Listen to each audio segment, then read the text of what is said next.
cey Ousmane Sonko fu mu jëm ak ñun man de gone Pastef yii fu mu jëm ak ñun xaw ma ko man gars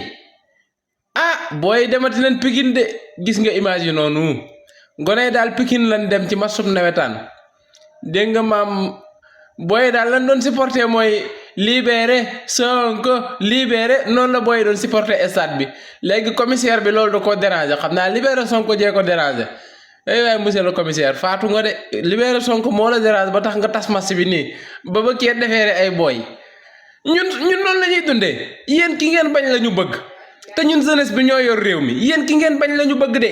ki ngeen bañ moom la ñu bëgg Ousmane Sonko ngeen bañ ñun Ousmane Sonko la ñu bëgg ñooy dem ci football yi ñooy dem ci làmb ji ñooy dem ci ndaje yépp ñun léegi loolu lañ jël de noonu la ñuy supporter de libéré Ousmane Sonko la ñuy supporter sabar yi dàqante commissaire ba nag tas na match ba ma ngay defeere nag yéen a am problème nag la monsieur le commissaire dalul ñun noonu lañuy supporter de réew mi bu ngeen bëggee dégg dëgg Ousmane Sonko koy borom xaw ma nag ba xam ngeen comme déet Sonko point